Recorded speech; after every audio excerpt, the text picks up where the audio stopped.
Welcome to 1 Million Cups Kansas City. The mission of 1 Million Cups is to lower the barrier of access to education, resources, and connection for all types of new and aspiring entrepreneurs throughout the United States. 1 Million Cup communities gather across the country every Wednesday to share presentations and make authentic connections. 1 Million Cup events are free, open to the public, and always have coffee. Well, thank you all for coming to 1 Million Cups this morning.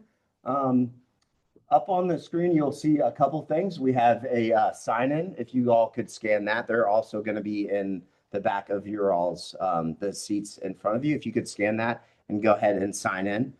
For those of you who weren't here the last few weeks, we actually got this award when the Kauffman Foundation had their 1 Million Cups Summit about 2 weeks ago, and the award was for our community and having a very involved community. So having you all sign in every week, I know that we continue to harp on it, but having you all sign in every week really shows the Kauffman Foundation and the other communities the participation that we get from this community.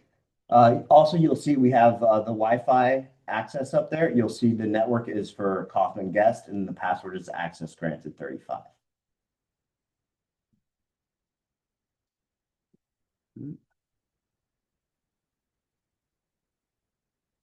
All right. And also, we want to thank our sponsors. We have two sponsors, the Kauffman Foundation as well as a cell fund. They are responsible for all of the video equipment. Every single week, we have videos that we put up to YouTube. Stephanie and other members of our team go through and edit them every week. And so that is thanks to a cell fund and Kauffman. And then also all the coffee and cookies in the back is thanks to our wonderful sponsors. A little bit about Kauffman Foundation. What they do is they work with communities and both bringing entrepreneurship and education to communities to increase the opportunities. And the two pillars that they that is based around is that entrepreneurship and education needs both funding and support. So that support piece is mainly what we are about at 1 Million Cups. Is anybody in the room new to 1 Million Cups? If you are, would you raise your hand? We have a gift for you. Wonderful. Mike, nope, just kidding. Not, thank you for coming. Not Mike, but Taylor will walk around and we have little notebooks and pens for you all. So if you could go ahead and keep your hand raised, that way she'll know who to hand them out to. So 1 Million Cups is a national program. It's completely volunteer-led. It's led by the community and for the community. We as organizers do just as much work as you all do. So having our community active and engaged, asking questions, staying before, staying afterwards is really what makes 1 Million Cups special. We are here to educate, engage, and to connect. That, like I said, that connect piece is where you all come in very handy. And we have we encourage authentic connections, which is us meeting afterwards, beforehand as well. And so a little bit, you'll notice the mission for 1 Million Cups is very similar to the mission of the Kauffman Foundation. The Kauffman Foundation actually started 1 Million Cups in 2012, and the mission is to lower the barrier of access to education through resources and connections for all types of entrepreneurs. If you are an organizer, will you go ahead and raise your hand so everyone in the room can see you? Thank you all so much for what you do. Like I said, this is a completely volunteer-led, so they put in a lot of hours every single week to make this happen. So our guiding principles for Q&A is what your guys' goal is really to support the entrepreneur. So we have a 6-minute presentation, and that's designed. We want to keep it nice and short so that we have plenty of time for Q&A and that we have plenty of time for conversations about the struggles that the entrepreneurs are going through, what they're looking for from the community, and how we can best support them. And what we always say for our goal is that we encourage curiosity over criticism, collaboration over critique, and then always actionable, kind feedback. And the more actionable you can make the feedback for the presenters is always more helpful. All right, so we are going to get started. If you will please silence your cell phones and give a round of applause for Mary. Good morning. How are you all doing this morning? Good. Good. Let's see if I can get this on. Okay, thank you so much for everybody being here. I know that it is wet and rainy and the traffic was crazy. I don't know how long you had to drive, but thank you to my husband for driving 17 extra minutes to get us through all the crazy traffic this morning. But my name is Mary Terrell. If you have heard about me before, or if you are looking for me after this, most people know me as More with Mary. And I'm going to start by telling you a little story. I moved to Kansas City when I was in my 20s, and I had 5 babies that were 5 and under, and I worked 6 jobs in the city. Yes, it's real. I worked 6 jobs, and it was fine, but it wasn't enough.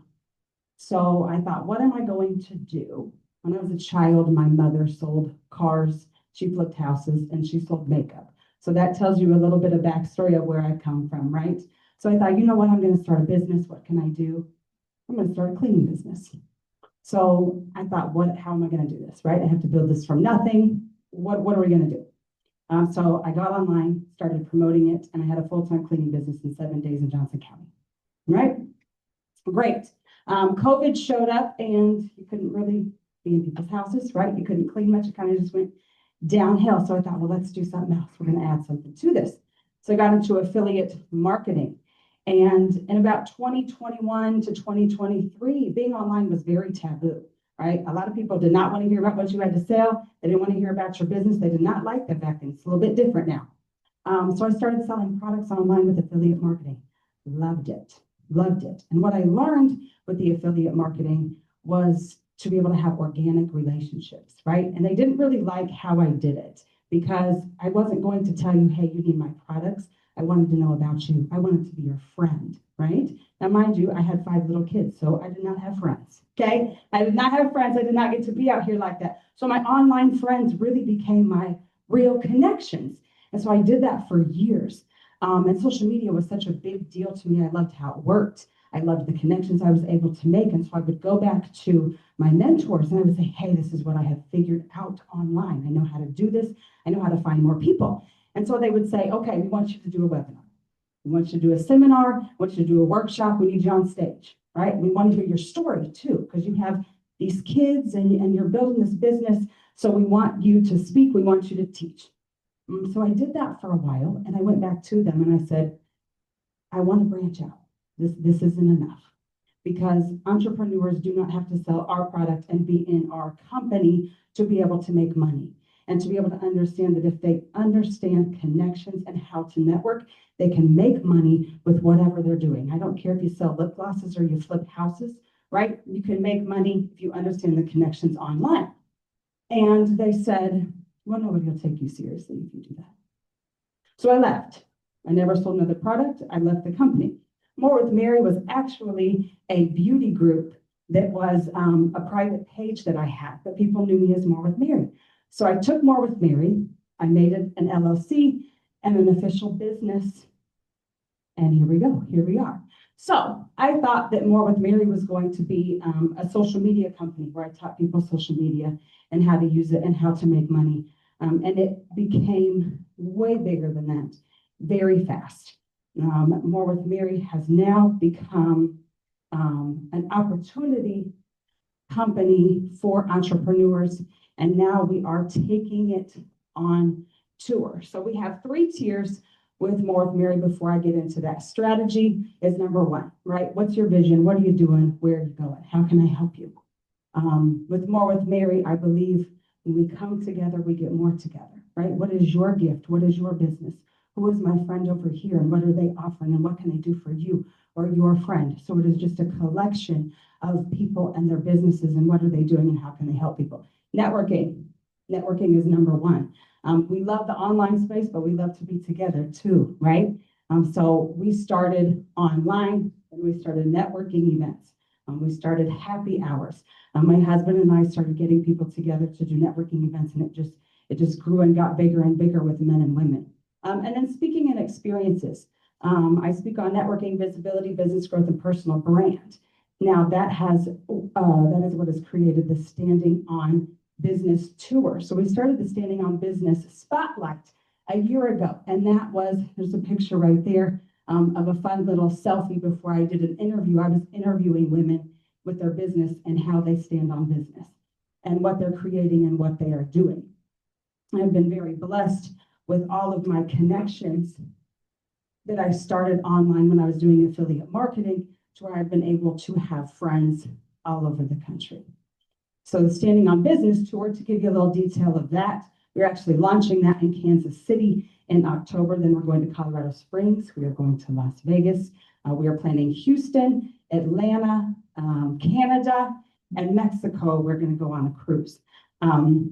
So with the Standing on Business tour, what we are doing is spotlighting women in business in all of these cities. And because I have so many connections, we have hosts in different cities, and it's just continuing to build, right? We build our friendships and our relationships every single day.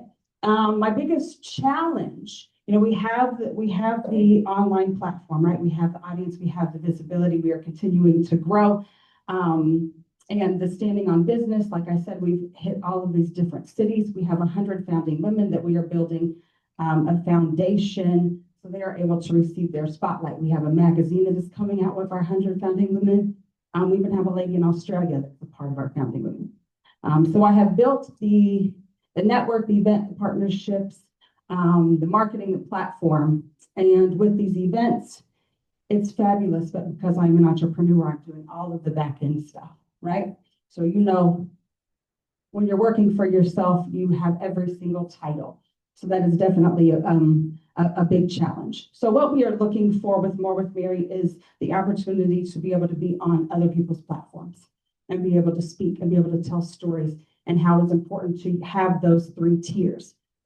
So when I started More with Mary, I invested a ton into the speaking business, into the speaking aspect.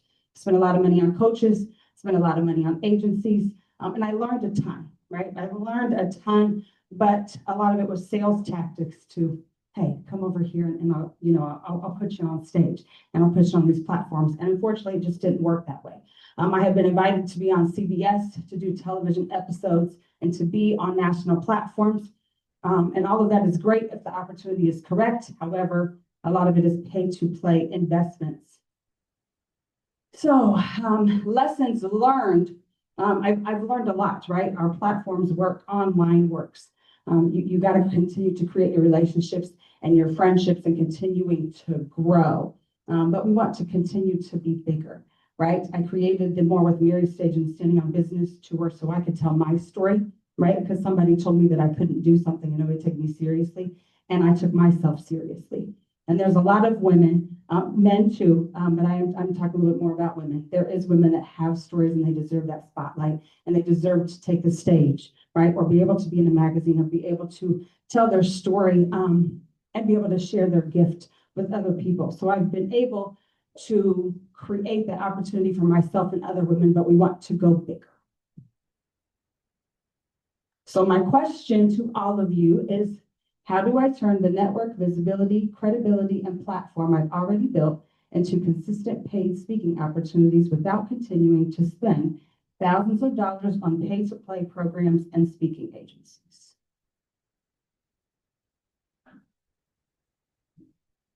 Okay, you can find me anywhere. You can Google me, you can get on any social media platform, and you can find me. It is all More with Mary.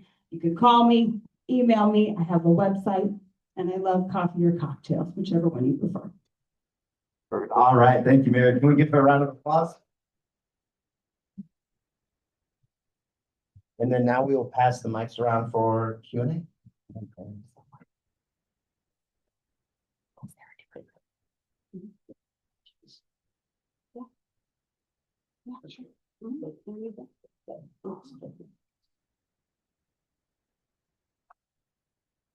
Hi, Mary. Thank you for doing what you're doing and trying to get out there. Yeah. A couple of things. First of all, I'm a little unclear on how you're going to revenue this business. Yes. Are you just going out there and trying to sell Mary and get speaking engagements? Or are you trying to build a business to help other businesses on social media? And so what I didn't hear in your message was, what's the product? Yes. Are you trying to sell a service that is a subscription service? Are you trying to create an investment pool of money to a foundation or a nonprofit? Are you, so I didn't really hear what the business strategy was. Yes, thank you. That is a great question. And I told them before too, I was like, I'm a freestyler and I talk for a long time. So we're gonna try to get through this. So thank you for that question. So More with Mary, like I said, it was created to be able to help people on social media and with that strategy and with that coaching. So that is a service that we do have with More with Mary, where we help, whether it's entrepreneurs that are starting a business. And a lot of times it's owners that have been in business for a long time. You might have been in business for 20 years and you come to me and you're like, wait a minute, Mary, like the world is different, right? We've got to pivot. And I don't know what this pivot is because like I said, social media, whether we like it or not, it's just a part of the world, right? It's become our online business card. And if you have a business and you have no online presence, if somebody is searching for you and they can't find you, they're going to go to the next person. So that's why More with Mary was created. So we do offer those services as far as coaching and strategizing and finding out what are you doing and what are you trying to do and where are you going and how can we assist you with that as far as branding, visibility, marketing. And then we go from there as to what rooms can you be in, right? Who do I know or who do I have with More with Mary that knows somebody that you are needing, right? So that is a big part of the services. Now, connections are just connections, right? So there's not a paid part of it. There's not a transaction of if you give me this money, I'm gonna give you my friends, right? Right? You're gonna be able to meet my friends. So that is not a part of it. That is just a part of what we are building. We do have coaching, we do have strategizing, and then with the events. We do have hosts, of course, there are tickets that are sold in that. We do have sponsors with that as well. We have the Founding Women has become a big marketing opportunity for More with Mary and a part of the platform that has been paid for us to be able to grow. And the strategy with that was if I have 100 Founding Women that are nationwide and some that are in other countries, then we are already making those connections. So the event building and the tour is a big part of our growing. Now, I am not big on what is the end result because I do not believe that there is ever an end to what we are trying to do. We just continue to grow. But the goal is to be able to have More with Mary grow to a space where the tour is not so much as me being an entrepreneur and doing every little thing, but how big can we get, right? Because we might start off with 50 to 100 people. How can we grow More with Mary and our stories and have these speakers to where we are growing stadiums, right? We have bigger rooms. And then you mentioned a nonprofit, and I did not bring that up in here, but we have started a nonprofit here in Missouri called the Becoming More Foundation. And why we started that is when I came back to Kansas City in December, actually, I came back and I was having meetings with mayors and teachers and organizers saying, hey, how can we get in your rooms and speak? And not even for a paid experience, but how can I get in here and teach? How can we do workshops? And I had a lot of people that said, we will not even look at you because you are for profit. You are not a nonprofit. We will not look at you. And me, I'm like, I don't want you. I just want to come in, right? I just want to come in and offer a service. And so we have built a nonprofit. We still have a few steps to go, but that is another piece of More with Mary. So I hope that answered your question. Thank you. Hello. Hello. Good morning. My name is Seth Irving. I'm a social media influencer myself. And yeah. So just from the social media aspect, I'm going to get straight to it. Mm-hmm. I see what you've done. I see the authenticity of your journey. And I see the care in which you are handling your business and how that hasn't fit the agenda of bigger corporate, landscape. Yeah. And so you started making your own table. You started, creating your own table. And I feel like that doesn't stop. I feel like you're going to keep. Yes, sir. Absolutely. And I think that's the real key to your success and kind of the trademark behind who you are. And I had this idea a while back about, I understand that the gatekeeping that goes on when you try to walk into certain rooms and things such of that nature. But the beauty of what social media has done is it has given people who didn't have a voice. Absolutely. And it allowed us to kind of hone in on what we actually want to hear. Mm-hmm. And so I was thinking, what if like this, and they're probably already doing this, but I don't know, on your scale, it just kind of matches your business model. What if you got with other social media influencers who had 1 million followers and you guys created your own table and created your own broadcasting network and you got 1 million viewers, they got 1 million viewers, you guys get together and actually plan an episode or whatever, and that's 2-3 million viewers, you know? Absolutely. And so I don't know. I think there's a way for influencers to band together and to create their own broadcasting station. Yes. To answer your question on how, you know, you get that publicity. I think you just join with other people who are just as hungry and have Yes. been locked out of the same rooms Yes. and create a table. Yeah, absolutely. Thank you. I appreciate that. And you know, that's a big part of when we come together, we get more together. And one thing about entrepreneurs is they are all hungry, right? Doesn't matter how much is in your pocket. Entrepreneurs are always hungry. So, yes, thank you for that. Hey, Mary, I'm back here in the back. How are you? I'm Ricky. Good morning. Hi, good. How are you? Good. Good morning. I love your story. Super Thank inspirational. you. Awesome. Keep pushing. you. And so I kind of had a couple questions. So when I'm on your website now, so out of all the things you do right now, which one makes you the most money? Speaking. Speaking makes you the most money. Yes. Okay. And then when you speak, which topic? Like which topic makes you the most? The most, well, I would Which say, topic do you enjoy speaking on the most? Let's go that way. well, every topic that I speak on really starts with my story, right? So it ends up kind of being a freestyle with what matches with what we're talking about. But really my story is how we built this. So the biggest thing would be the relationship building. That's really what it starts with, is because the relationship building is how we start with, you know, our online connections and then meeting in person. And then where do we take that? Because originally my relationship building was adding friends and having, you know, authentic messages right back and forth and creating those relationships and those friendships. So that's really the key. And then, of course, depending on the stage as well, marketing and social media and what that looks like. You know, if we're talking about entrepreneurs, the story is a little bit different, right? Because you're really talking about the hustle and the backstory. That's what really gets us all on fire, because we all have that. When I'm speaking on more of a corporate level, that is more of the marketing and why you all need social media. Because you know, I sit and talk to a lot of people that are in marketing, right?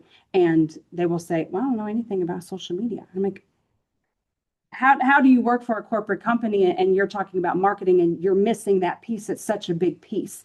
So it depends a little bit on the room. So if I could, like, there's a lot of different things that you do, right? And Yes. so if I'm in your shoes, or let's say if I'm looking to hire you, right, or hire a speaker, I don't know what to do with you. I don't know where to file you in my Yeah. file cabinet. Right. Our Yeah. brains work like file cabinets, and Right. when we see a brand or a person, we put it in a certain spot. Yeah. And so you have a lot, right? Mhm. And so where I would like to dig in, or where I would urge you to dig in, is like, what's the through line that I really want to really focus on? Like, think about authors like Mel Robbins that have topics like the 5-second rule, or what's the new one she had? What was it? Let them. Let them, right? Yeah. Or start with why, Simon Sinek. It's really, really simple, right? But then I know where to file you. If I'm going for speaking engagements, I know exactly like what you're going to hit on. Sometimes it's oversimplified. Absolutely. But in that book and in that speaking topic, you can really go deeper, right? And so I think it's the really, really hard work of simplifying all the complexity that you have, right? Yes, sir. And that you are. I know that's a hard task, Mhm. but I know it's something there. There's a through line. There's something around connection, Yeah. and something around like grit and intent and like resilience, right? That you have that I'm kind of sensing. Mhm. But I think if you pull out whatever that through line is, and it's broad enough yet narrow enough to hit enough people where they need it, Yes. I think that's where I think it's messaging alignment that you need. And so that's in speaking, and then that's also in your courses or whatever it is that you're selling. Yeah. I think it's that. I think it's doing work to kind of simplify. If that Yes. makes sense. Yes, that does make sense. And thank you very much for that. And you know, that has been a big part of it, because when you say more with Mary, it's always more, right? So there is a lot of things.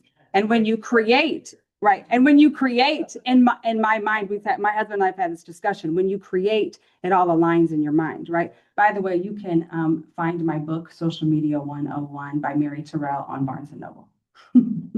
Got a question back here? Yes, sir. Yeah, so I'm thinking about getting corporate gigs, that sort of thing. Yes. And do you have any kind of metrics or outcomes, concrete outcomes that you could communicate to the corporation and say that if your people attend this, or people attend this, that they've done this well in the future, any type of tracking? I don't even know if that's possible, but it seems like when I worked for a big company for 20 years, we were always worried about metrics. Yes, yes, absolutely. So I would say that some of the corporations that I have worked with, it was, keynote speaking and workshops with the marketing and social media. And I actually had a meeting with a couple gentlemen that were a big part of creating the computer software back in the 90s, right? I'm going to talk about some smart gentlemen. Okay, when I got in the meeting, I was like, oh, I don't even know how I'm going to have a conversation with these men. What are we going to talk about? And it was so interesting because these men helped create computers in the 90s and the software, and they didn't understand how to make a post on LinkedIn, right? So I'm in this Zoom, and to me, it's easy, right? I'm like, bing, bang, boom. And they're like, how do you do this? And what button do you push?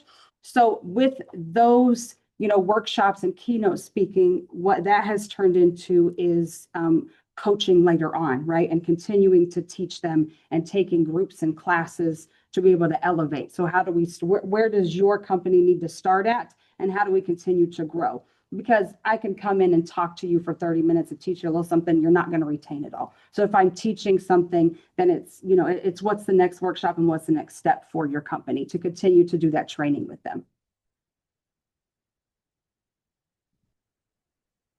Hi, Jennifer Renee with Hi. NYGen. Hello. Love everything that you're saying. And I Thank you. also can relate to you too, because my significant other's like, I don't know what to do with you. It's like the limitless capacity Yes. that you're speaking of, I honor and I understand Yes. so much. Yes, thank you. I have a podcast, The Heart of Us, Mhm. where I want to bring people in to talk about, one, the hardships, what you have to overcome to build it, what you have, like, kind of the people that come in that have questions, that want to see you grow, but also in my story, we're also fearful for the success that I was heading toward. Right. And bringing all of that to the forefront and saying, hey, we're not alone, we're all in this together. Yeah. And you can come out of the darkest places and still find hope and faith and love and Yes, ma'am. connection, community. Yes, ma'am. So I would love to have you. Let's get coffee. And I would be cocktails. honored. Yes, please. Yeah. Yes, please.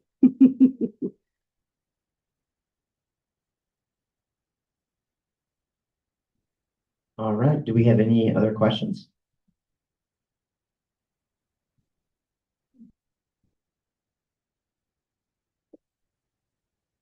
Hi, my name is Crystal. I was just wondering if you had done anything along the lines of, because it sounds like there's like a strong personal brand happening here. Yes, right? ma'am. Yeah.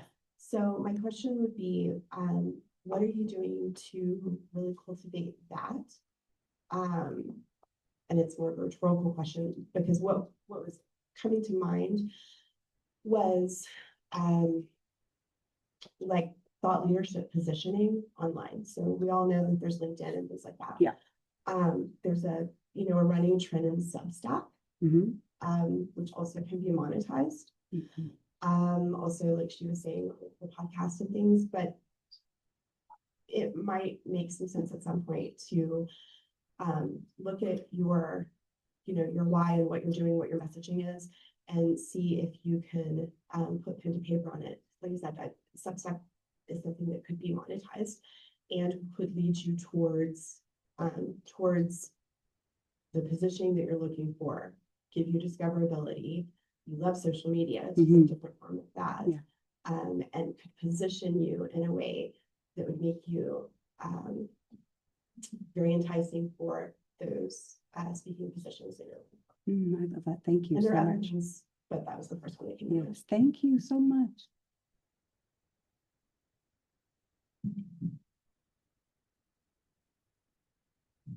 Okay, wonderful. I think we have time for one more question if anyone's got.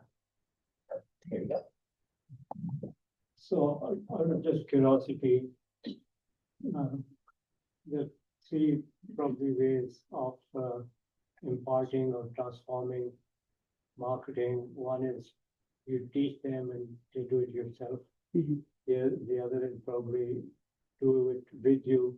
Mm-hmm. And third is probably done for you type of implementation. Mm-hmm. Mm-hmm. Have you considered these three types as part of your solutions to prospective?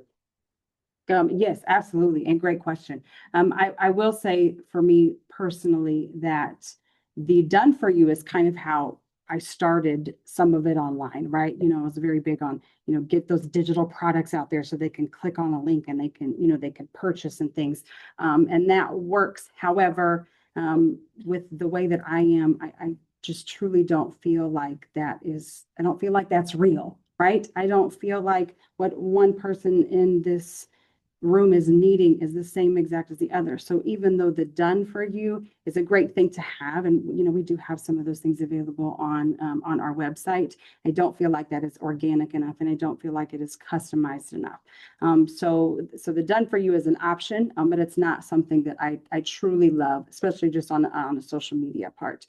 So it is more the one-on-one, and then the interaction and the coaching in the workshops. But yes, thank you.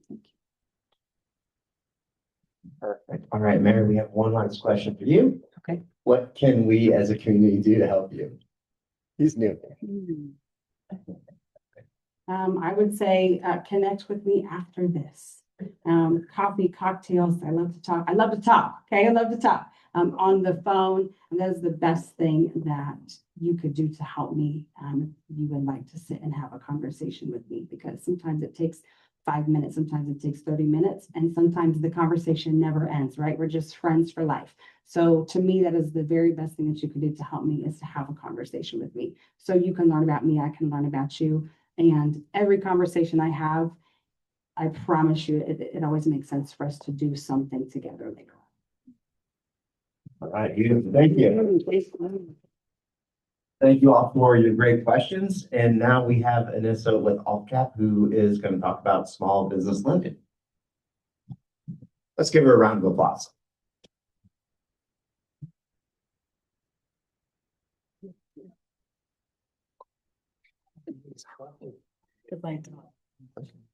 Yeah. Hi, good morning. Morning. Larry, appreciate what you're doing. Very good, love it.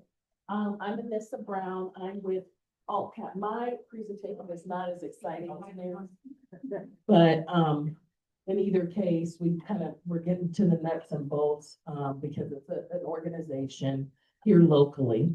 But I'm the Heartland Market President, and so what that means is I represent Kansas, Missouri, and Nebraska, and then we also do some lending in Colorado as well. And just a little about me, my background, I was in banking 27 years, and then moved over to AltCap due to a layoff last year. So my background is banking. There I was a small business lender. And then in AltCap is pretty similar in my role now, because as an individual producer and managing the sales team there, I also have an opportunity to work with small business clients kind of at the same stage, doing loans anywhere from $1,000 to $350,000. So it's that same kind of space. But in either case, we are CDFI, so I'm able to use several of those transferable skills. It's a community development financial institution. And that's going to be the same in terms of, to some degree, the funds are coming from a different place and what we're able to lend, but it's still a case of lending money, having those requirements and parameters around doing business loans and financing. And so it lets you know a little bit about where our funding comes from and how we're supported. And I would say there's several CDFIs in the area, but we are local and just off 39th and Gillum. And then our company, our mission is to empower underserved entrepreneurs by providing access to capital in spaces sometimes where they're not able to get that traditional financing. Maybe there's a credit impairment, maybe there's a cash flow or a collateral shortfall, and then that's where we kind of step in. So we work very closely with banks and other CDFIs actually to partner to try to fill in the gap if there's a case where there's a business that may not be able to get it with the bank at this time. And then our vision we believe creating this capital allows a more vibrant community, right? Everybody's dream is at some point you to be a business owner, entrepreneur, leave a legacy, you need supplemental income. So we're able to be a part of that story. So it's very rewarding for me to be in a space to help people make their dreams become reality and support entrepreneurs like Mary to be able to make that leap. And Mary may traditionally qualify for a banking loan, but when she's just starting up, we're a space where she could fit. Our impact, this is what we were able to do through last year. As you can see, 63 million deployed in loans. And we're still a modest sized company. So we're working at the level of a small business owner. We're the middle guy, the little man too. And so we're able to relate to you at the size that we are. We're not too big. We can have personal conversations. We can show up at community events. You can share with us about your building, your story, what's going on, so we can get in the weeds a little bit more. That makes us uniquely different than maybe working with someone by phone or online without that personal touch. And then our products and services, microloans, and we really can go down to 1,000, but that microloan up to 50. And sometimes I've had banks refer loans to us because they were just too small. They just didn't have the appetite and the manpower and the capacity to do the loan. It was maybe $2,000, but that's all the business owner needed. So we were able to fill in the gap and help with that smaller request. And then also revenue-based financing just over the revenue. And then new market tax credits, where those communities that are really impoverished, where it's going to create multiple or hundreds of jobs. It's going to revitalize. There's a committee we have for those types of loans, and those are anywhere from 2 million and up, where they have to decide where to put those funds. And we were able to do one earlier this year in Wichita, Kansas, for a big manufacturing company, but that lets you know a little bit about that product or service that's available. So that's going to be that huge, more large scale impact type of loan.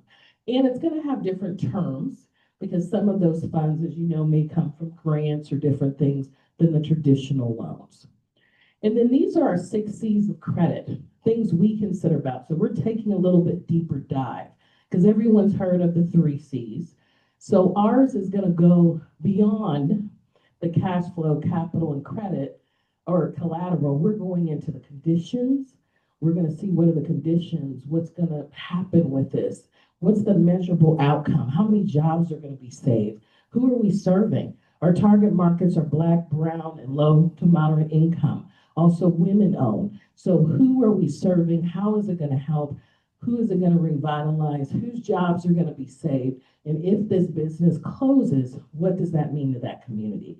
So we got to really dig in and be able to tell a story. And that's where those things will come in, where we're able to make exceptions depending on the amount of impact if this loan isn't done.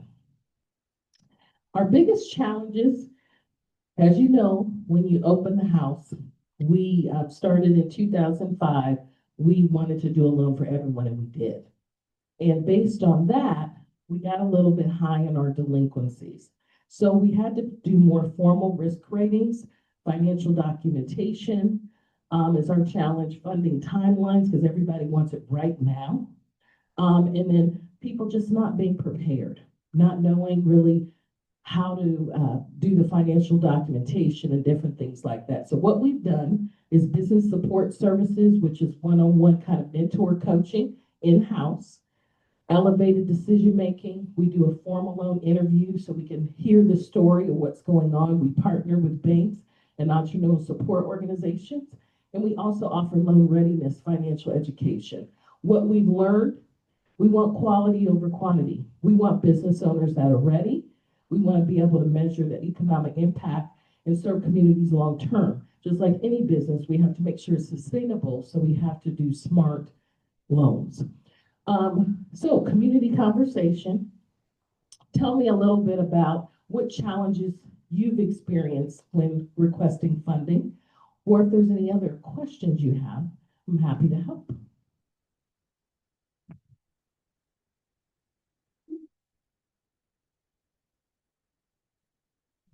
Perfect, thank you. And now we're gonna hand the mics up for questions.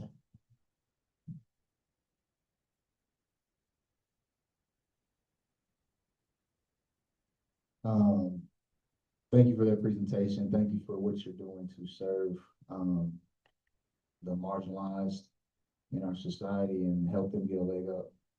I just wanted to say, I think there's something to be said about the education aspect of knowing what opportunities are out there. I think a lot of people who don't have that advantage, they just don't know how much money is out there. And that's to the advantage of people who have a lot of money. So I don't know. I think that maybe marketing it to that group of people, Yeah. as far as just awareness and really being specific on, or even like having examples of someone that has went through your program or taken a loan and what their idea was and the things that were accessible to them, the different funding. I think a big part of what I'm trying to say is government funding. There are certain things that they have loan interest rate reductions on certain specific cases, and the education on that aspect, I think, is crucial to like meeting the right people or the right people meeting those opportunities, because just going in, you don't know, most people, don't know. Yeah, yeah. You bring up several good points. I would say you're right. Going in, people really don't know. And we want to be more a part of that workflow so that when they go to the bank, that's why we're trying to work closely with banks. They don't get the door closed immediately because they're a startup. So it's important for us to be in places where people know we're here, we're part of the workflow. It's a normal process. Our goal is to get you a place where you can get a bankable loan because we underwrite our loans. So we are different from CDFIs in that way, but we're getting you more bank ready because our goal is to get you back to the bank. And I welcome the opportunity if you guys know of groups to be in, because we're a small business. We don't have a lot of marketing dollars. We use our money for businesses to get them loans. And so share with me, tag me on LinkedIn. Hey, this would be great for you to attend. There's going to be a lot of small business because we just have to share word of mouth, really, that we're here and we're here to help. And at the very least, we can provide some assistance on education. And like you said, share scenarios on what it looks like and who we've helped. And it is on our website, several examples of different entrepreneurs. It's really any entrepreneur. And we also do cannabis as well. Yes. Hi, Joe Paiva from Midwest Geospatial Academy. A few quick questions. Yes. So is this a nonprofit corporation? It is. Benefit? It is a nonprofit, yes. And where do you get your capital from? We get it from federal, state, and local funding, as well as philanthropists and banking and so forth. So if there's a space, because if you guys have heard of banking having or banks having or organizations, a CRA, community reinvestment, so they may not be able to do the loan.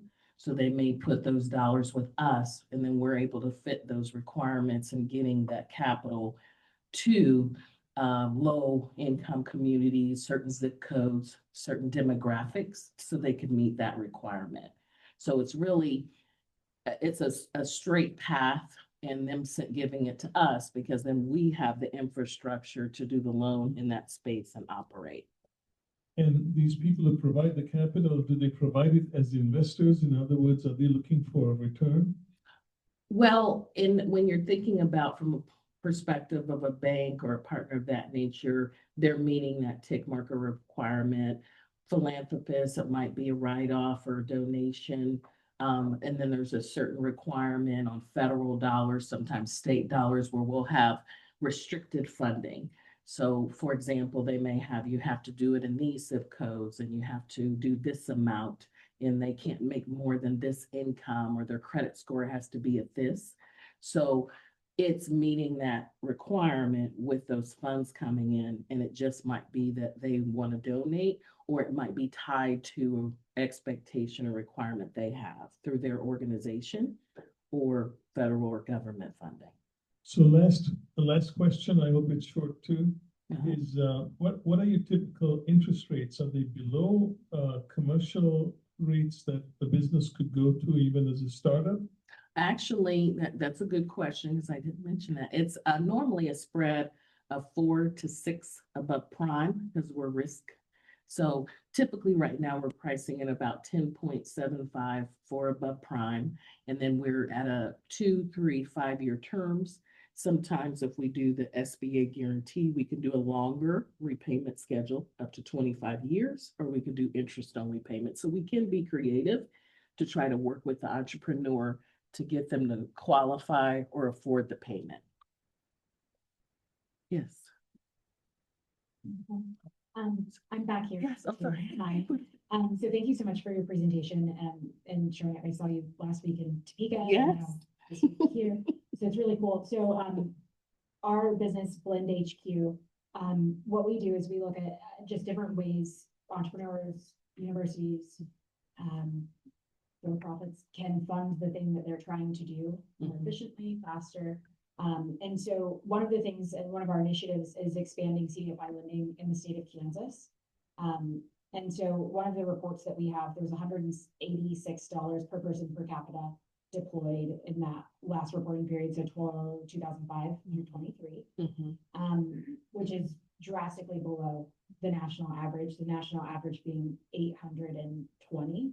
So us 186, national 820. Yeah. Do you all have any plans to expand deeper into Kansas? Are there any things that would help you lend more in Kansas? We've talked with 20s to maybe 25, 27 CDFIs across the nation, trying to encourage them into Kansas. Missouri is a yes, but Kansas is like, ooh, yeah, we'll have to get back to you. So what is that? What are the barriers and how can we be helpful? No, I appreciate that question. And actually, we cover all of Kansas, and we cover all of Missouri, and all of Nebraska. And also we support Colorado. So it's a case of having boots on the ground. People don't know that we cover all of that area.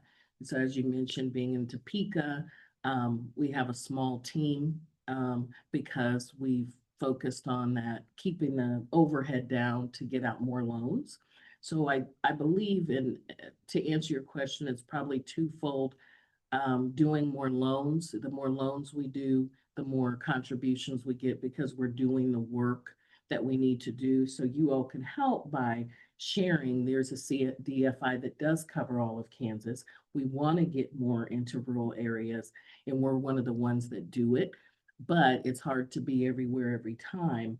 And we have a lot of things virtual, so we can drive there, we can do it virtually and do it on a camera. We don't have to physically be there, but we still do financing for all of Kansas. And then work with other, and we're considered just like a bank. So if Network Kansas, if you do a loan with us, they could do possibly a matching. So we can be that first kind of layer of that. And then I'm trying to remember the other part of the question you asked. Thank you. I think you covered it. Okay, Yeah, okay, because I was trying to. Do you have a second? Yes. To that, you mentioned CRA. So with the changes that we're seeing to CRA, is that something that you all are concerned about? Do you think those banks that are using CRA as that vehicle will remain with you all? What is that looking like? Oh, that was what I was going to mention. We get restricted funds, and restricted funds sometimes it's challenging to lend. So we are trying to work closely with banks so that we're not so restricted, because then that puts us in a box. And so we have people that may not be able to qualify because the fund it's coming from that bank doesn't allow us to lend in that zip code or area. So the more the bank gives us liberties and doesn't have so much specification around those funds, that will help us, because it kind of bottlenecks us in some degree in being able to do loans in certain spaces. For example, Shawnee County, Topeka, we have a fund that we want to help with that area with. However, they don't support that zip code yet. And so we're trying to advocate and get, because that area, we really want to get into Topeka and other areas there and help. But because of those, we're restricted on where we can lend. And it's not saying we don't do loans there. It's saying we like to use certain funds for guarantees or enhancements. And so that restricts us from being able to do as much in that area. We're OmniCircle is one of our clients, so we are on that loan with you all. And one of the things that we always say for every loan that we do or any program is that grace is always extended, but there's a certain level of competency that's required. And so I really appreciate the way that you all just continue to show up. Good. You stub your toe, you know, but you all are always there. So I just want to acknowledge that and say thank you. And thank you for trying to get into Kansas. Yes. No, well, thank you. Thank you. And I think it's, you know, just like Mary spoke of, it's about the relationship. You know, being a banker, we're all about relationships. And so I'm going to lead with that and being part of the organization and making sure you all know we're not doing transactions. We're really trying to have a relationship. We're really trying to help people understand this is a big responsibility, not just give you a Band-Aid. We want to make sure these dollars do what you intended and make sure you understand how to go through the process. So our business support services has really added to that this year. And then also on our website, we have a loan readiness quiz. So when you go to our website, which is different also from most, because there are going to be other CDFIs where it's very quick to get in. They're not looking at financials. That's not us. So we have the loan readiness quiz. Then it helps us assess, is this person loan ready? Do they know where their financials? Do they have their business tax returns filed? If not, then they go to our mentor support team and then they work with them to get them ready. Then they come to me and my team once they are ready, rather than having them apply and then be like, well, I don't know what a balance sheet is, which happens, and that's fine because it's not something business owners may deal with on a day-to-day. But that helps us educate them so that they can be prepared for the loan. Yes. Hi, I'm Bob Sheehan. Excuse me. I love what you're doing. If I missed your website or your contact information, I'm sorry. It may become. I think it's coming up next.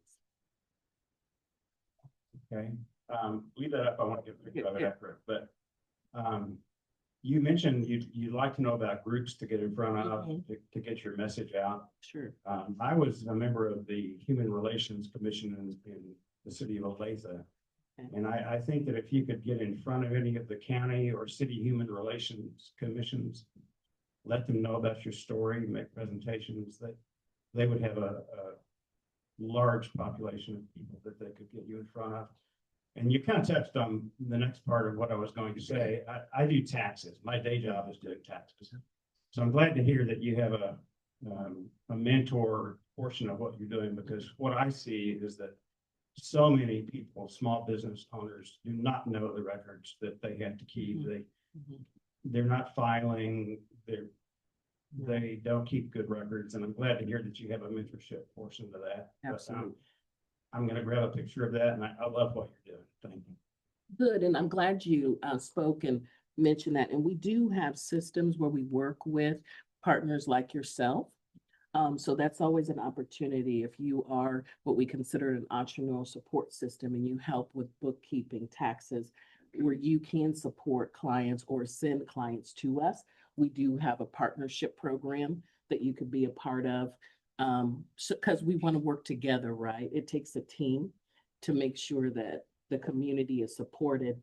So it's not a case where we're trying to get you to steer. It's a case where we recognize that you're sharing and working and helping with the process. Hi, I really enjoyed your presentation. There's a couple of things I don't quite understand though, is I'm pretty uneducated and new to the sector, but So you said your funding comes in Mhm. and then you're able to give like, loans out, and then, so the interest rates that you charge is where you make your capital, right? Correct, yes. I was wondering, do you charge extra being a nonprofit for, you said you offer services like coaching and that sort of thing? That's a good question.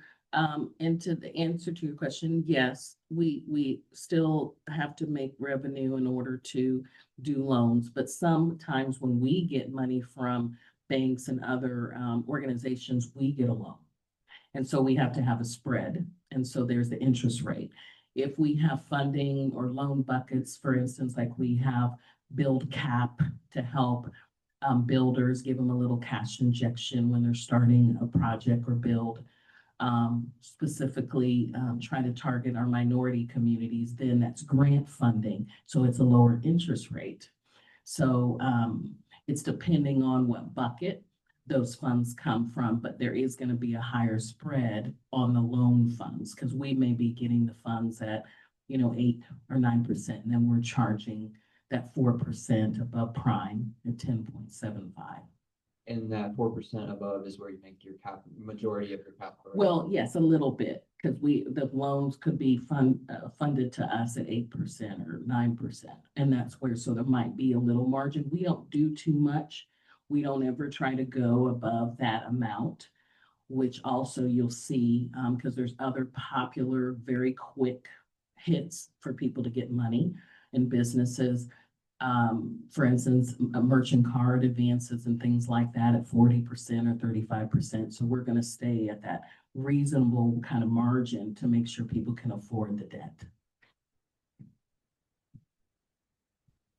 Okay, wonderful. Anissa, thank you very much. We have one more question for you. Okay. What could we, and you kind of answered it when Yes. Taylor asked that question earlier, but what could we as a community do for you?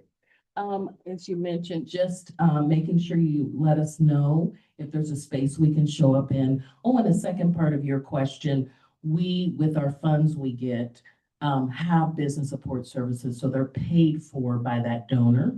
So the entrepreneur doesn't have to pay for that service. It's part of the package, and it's required with some of our funding. And I think just sharing more about what we do, reach out to me, connect, let's grab coffee, lunch, and let's help the community. That's what we want to do. And then we also partner with other organizations. So if they don't have a home for us, at the very least, we'll help them get loan ready and educate them, give them the counseling if they're not ready for a loan. It's not just about the loan. It's about the process so that they have a sustainable business. And for our first question asked, I have a gift card for you. Right there. Trevor, thank you so much. Right, that was a fantastic presentation. And so if you would like to present, you can scan the QR code up on the screen right now, or you can come talk to me or any of the other organizers that you saw earlier raise their hand. So if you would like to present, but also like if you know of any good resources, so like we had AltCap today, I think that was extremely beneficial for everyone. So if you can think of a resource or somebody that you think would provide value to this room, please let us know. We'd be happy to have them. All right, and that's all we have for today. I'm going to remind everybody again, please scan the QR code and sign in if you haven't already, and hope to see you all next week.